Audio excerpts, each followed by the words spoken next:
வரைக்கும் நம்ம சேனலை சப்ஸ்கிரைப் பண்ணலைன்னா ப்ளீஸ் சப்ஸ்கிரைப் பண்ணிக்கோங்க, எல்லாருக்கும் ஷேர் பண்ணுங்கள்.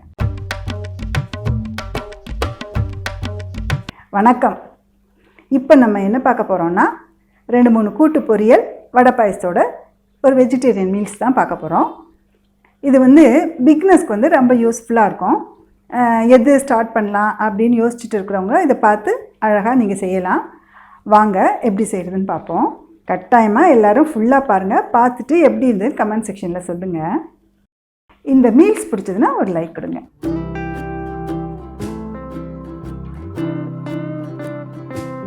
இப்போ நம்ம பருப்போடைக்கு கடலை பருப்பு, அதான் ஒரு உலக்கு 250 கிராம் ஊற வச்சுக்கலாம். ஃபஸ்ட்டு இது மாதிரி குட்டி குட்டியாக வெள்ளரிக்காவை நறுக்கிட்டு தயிர் கிச்சடிக்கு வேக வச்சுக்கலாம்.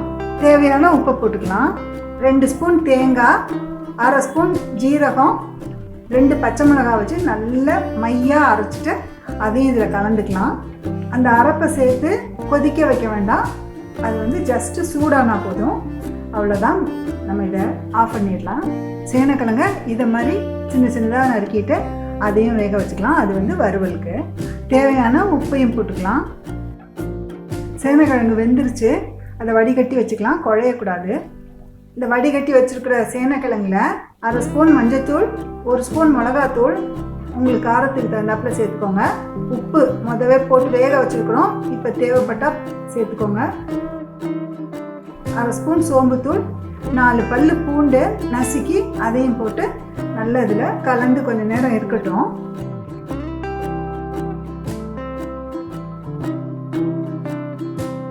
2 ஸ்பூன் எண்ணெய் விட்டுக்கோங்க. 10-12 சின்ன வெங்காயம், 1 பச்சை மிளகாய் போட்டுக்கோங்க. முருங்கைக்காய் இது மாதிரி நறுக்கிட்டு அதையும் சேர்த்துட்டு நல்லா கொஞ்சம் நேரம் வதக்கிக்கலாம். 2 தக்காளி பழம் எல்லாம் கொஞ்சம் வதக்கிக்கலாம். இது கொஞ்சம் வதங்கிடுச்சு. 1 ஸ்பூன் கல்லுப்பு போட்டுக்கோங்க. 200 துவரம் பருப்பு, மஞ்சத்தூளும் பெருங்காயம் போட்டு நல்லா குழைய வேக வச்சு எடுத்துட்டேன். அதில் 2 கரண்டி கெட்டி பருப்புக்கு எடுத்து வச்சு அதை தாளித்து வச்சுட்டேன். மிச்சம் இருக்கிறதா இப்போ சாம்பாரில் ஊற்றுறேன். அப்படியே மூடி வச்சு கொஞ்சம் நேரம் இருக்கட்டும், வேகட்டும். காய் இங்கே வேகட்டும். நம்ம அதுக்குள்ளால இங்கே சேனக்கிழங்கு வறுவலுக்கு நம்ம போட்டுடலாம். 2 ஸ்பூன் எண்ணெய் ஊற்றிக்கோங்க. இந்த பரட்டி வச்சுருக்கிறத இதில் போட்டுடலாம். ஃபஸ்ட்டு நீங்கள் ஹைலியே வச்சுக்கோங்க. நல்லா அது எண்ணெயில் கோட் ஆகட்டும். அதுக்கப்புறம் மீடியத்தில் வச்சுட்டு ஒரு 5 நிமிஷம் இப்படியே பரட்டி எடுத்திங்கன்னா சூப்பராக நமக்கு இந்த வறுவல் ரெடி ஆகிடும். சட்டி மட்டும் கொஞ்சம் கனமான சட்டியாக பார்த்துக்கோங்க. நல்லா சூப்பராக வறுவல் வந்துடும். நான் போட்டு 10 நிமிஷம் கூட ஆகலை, அதுக்குள்ளால பாருங்கள் சூப்பராக வறுவல் ரெடி ஆயிடுச்சு. அவ்வளோதான், நம்ம சேனக்கிழங்கு வறுவல் ரெடி ஆயிடுச்சு. காய் நல்லா வெந்துருச்சு. துவரம் பருப்பு நல்லா குழைய வேக வச்சுருக்கிறத அதையும் இதில் சேர்த்துட்டு 2 ஸ்பூன் சாம்பார் தூள் சேர்த்துக்கலாம். இது நான் வீட்டில் அரைச்ச தூள். தேவையான உப்பையும் போட்டுக்கலாம். நல்லா கலந்து விட்டுக்கோங்க.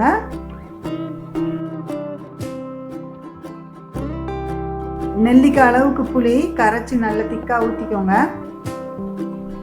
ஊற்றிட்டு ரொம்ப நேரம் கொதிக்க வேண்டாம், சும்மா ஒரு 2 கொதி வந்தால் போதும். கொத்தமல்லி தழை சாம்பாரில் தூவிட்டு ஸ்டவ் ஆஃப் பண்ணிடலாம். அவ்வளோதான், நம்ம சாம்பார் ரெடி ஆயிடுச்சு. இப்போ வாழைக்காய் தோட்டலுக்கு வேக போட்டுடலாம். இதை மாதிரி சின்ன சின்ன க்யூப்ஸாக நறுக்கி போட்டுட்டு ஒரு 1/4 ஸ்பூன் உப்பு போட்டுக்கோங்க. வாழைக்காய் ஒரு கொதியிலே வெந்துடும், நல்ல குழைய வேகக்கூடாது. அதை எடுத்து வடிகட்டி வச்சுக்கலாம். 2 ஸ்பூன் எண்ணெய் ஊற்றிக்கிட்டு கடுகு உளுத்தம் பருப்பு போட்டுடலாம். ஒரு மிளகா பொடியாக நறுக்குனையும் சேர்த்துக்கலாம். 5-6 சின்ன வெங்காயம் இந்த மாதிரி பொடியாக நறுக்கி அதையும் சேர்த்துக்கலாம். நல்லா வதக்கிட்டு இப்போ நம்ம இந்த வாழைக்காவும் சேர்த்துடலாம். நல்லா ஒரு பரட்டி விட்டுக்கோங்க. கொஞ்சம் கருவேப்பிலை சேர்த்துட்டு தேங்காய் பூ சேர்த்து நல்லா கிளறிக்கோங்க.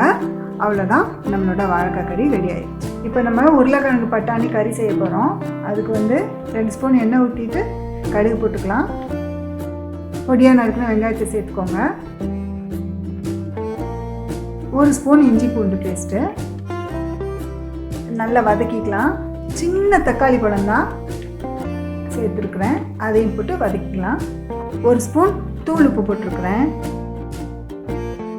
2 ஸ்பூன் போல் தண்ணி சேர்த்துக்கலாம். 1 ஸ்பூன் மிளகாத்தூள், 1/4 ஸ்பூன் மஞ்சள்தூள், 1/2 ஸ்பூன் மல்லித்தூள், 1/2 ஸ்பூன் கரம் மசாலா. அந்த பச்சை வாசனை போகிறதுக்கு லேசாக வதக்கிக்கோங்க. இது வந்து 3 உருளைக்கிழங்கு நல்லா வேக வச்சது, இது மாதிரி நறுக்கிட்டு அதையும் சேர்த்துக்கோங்க. நல்லா வதக்கிக்கோங்க. 1/4 கப்பு வேக வச்ச பட்டாணியும் சேர்த்துக்கலாம். ஒரு 5 நிமிஷம் இது மாதிரி நல்லா சுருள வதக்கிக்கோங்க. உருளைக்கிழங்கு பட்டாணி கறி ரெடி ஆயிடுச்சு. கொஞ்சம் கொத்தமல்லி தழை போட்டுக்கலாம். இப்போ பாயசத்துக்கு பாசிப்பருப்பு வறுத்துக்கலாம். ஒரு உலக்கு 250 கிராம் நல்ல வாசனை வர வறுத்துட்டு அதில் 1 ஸ்பூன் ஜவ்வரிசியும் போட்டு நல்லா கழுவி வச்சுக்கலாம். ஒரு சின்ன சைஸ் தேங்காய் ஃபுல்லாக திருவிட்டு இப்போ பாயசத்துக்கு பால் எடுத்து வச்சுக்கிறேன். இது வந்து 400 கிராம் வெல்லம். இதில் ஒரு 1/4 கப்பு தண்ணி ஊற்றி க்ளீன் பண்ணி வடிகட்டி எடுத்து வச்சுக்கலாம் பாயசத்துக்கு. இப்போ நம்ம பாயசம் வச்சிடலாம். ஜவ்வரிசியும் பாசிப்பருப்பும் வேக வச்சுருந்தோம்ல, அந்த பாசிப்பருப்பை இதில் சேர்த்துக்கலாம். அப்புறம் இந்த க்ளீன் பண்ணி வச்சுருந்த வெல்லத்தையும் இதில் சேர்த்துக்கலாம். இந்த வெல்லமும் பருப்பும் ஒரு 10 நிமிஷம் நல்லா கிளறிக்கிட்டே இருக்கிறேன் நான். 10 நிமிஷத்துக்கு மேலே ஆயிடுச்சு. இப்போ நம்ம அந்த தேங்காய் பாலில் 3வது பாலை சேர்த்துட்டு நல்லா கிளறிக்கணும். அது அங்கே கொஞ்சம் ஒரு 5 நிமிஷம் கொதிக்கட்டும். நம்ம அதுக்குள்ளால இங்கே ரசம் வச்சிடலாம். 2 ஸ்பூன் பருப்பும் வேக வச்ச தண்ணியும் சேர்த்து அதில் ஒரு 1/2 தக்காளி பழம் சேர்த்து அதை கொஞ்சம் வேக வச்சுக்கலாம். 1 ஸ்பூன் கல்லுப்பு போட்டுக்கலாம். ஒரு 4 ஸ்பூன் புளி கரைச்சதை சேர்த்துக்கலாம். அது சேர்ந்து கொதிச்சதுக்கப்புறம் ரசப்பொடி வீட்டில் அரைச்சது அதையும் 1 ஸ்பூன் சேர்த்துக்கிறேன். ஏற்கனவே பருப்பில் நான் பெருங்காயம் போட்டு தான் வேக வச்சுருந்தேன்.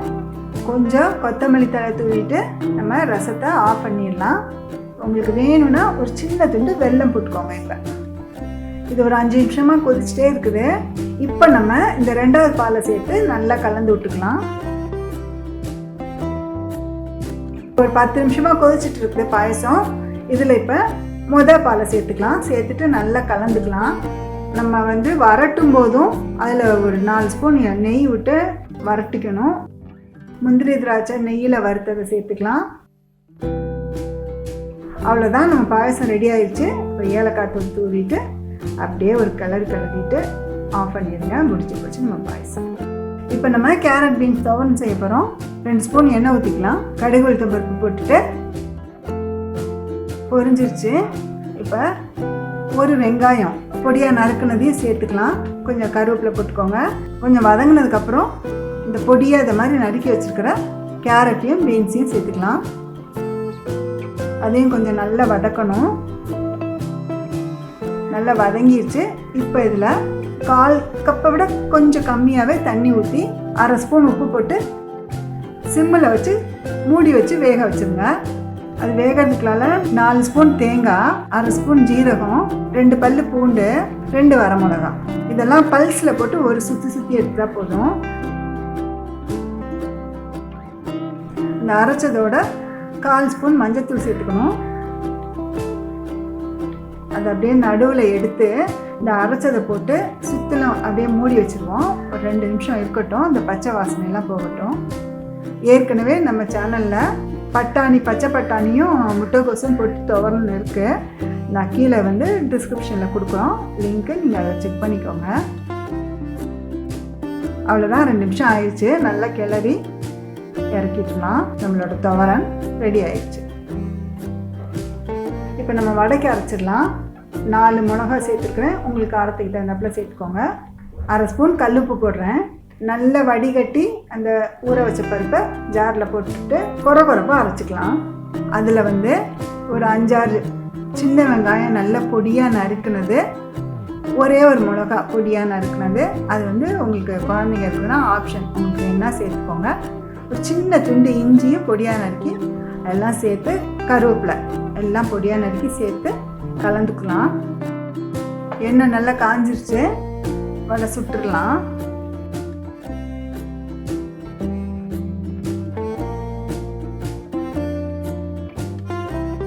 இந்த பக்கம் வெந்துருச்சு, அடுத்த பக்கம் திருப்பி போட்டுடலாம். நல்ல செவந்து வெந்துருச்சு, இப்போ எடுத்துடலாம்.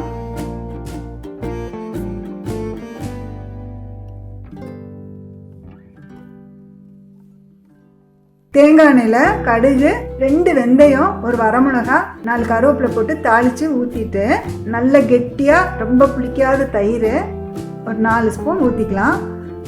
நல்ல சூடாக இருக்கும்போது ஊற்றக்கூடாது, பரிமாறும்போது ஊற்றினா நல்ல டேஸ்ட்டாக இருக்கும் நம்ம கிச்சடி. சாம்பாருக்கும் ரசத்துக்கும் தாளித்து ஊற்றணும். நான் ஊற்றிட்டேன், அவ்வளோதான். நம்ம இப்போ பரிமாற போகிறோம்.